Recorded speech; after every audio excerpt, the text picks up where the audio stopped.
just happy to be back, you know. Glad we can come back to work, do what we love. I'm not really good at anything else in the world, so without racing, I'm done.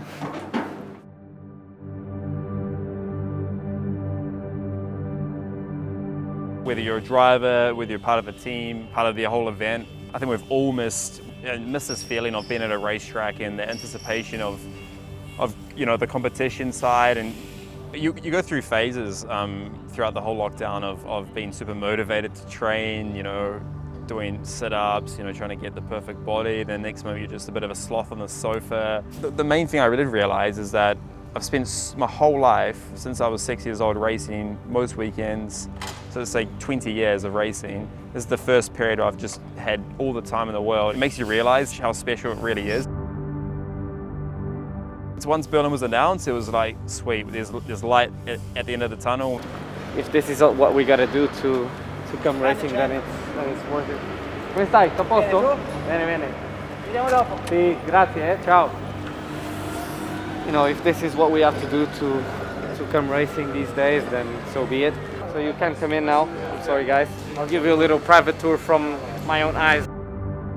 What changed? What is different this time from all the other races? So obviously, all the team wearing the masks. Car still looks the same. All the boys are here. The radio check going on at the moment, making sure both my helmets radio works. Seb still here. Obviously, Jeff's car over there and his crew. Got the engineering room. All the guys working hard. There's a few games going on here at the moment. We've got 9-day period, 6 races in that. There's a lot of work, there's no rest days at all, there's no rest hours or rest minutes in reality. So from the driver's point of view, this sort of marathon we're going to go through, you've got to try and pace yourself through the event.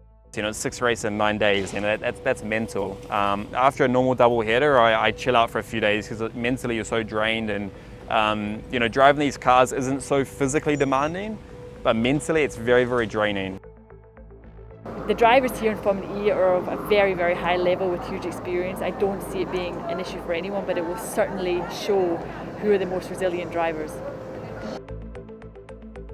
You know, a lot of people came to me and said, "Oh man, you're so unlucky that the season stopped when you were leading. So unlucky, so unlucky."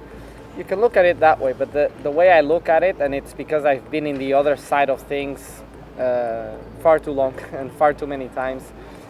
I would rather have the season postponed when I'm leading than having to go through 4 months with a bad first half of season. We have to take this thought of our heads that it's ours to lose. You know, we still need to fight to win it.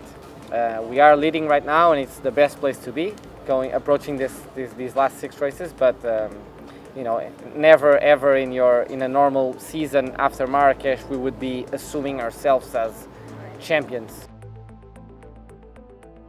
Yeah, I mean, it's kind of hard to describe the feelings of going back racing. You know, there's so much emotion involved with racing. It's just finally getting back to the car, getting strapped in, turning the car on, driving out, and just feeling the car. You know, because you're so at one with the car. In reality, you know, feeling it through your backside, through the steering. You know, I think all us drivers really, really, really thrive off that. You know, and we're going to finally have that again.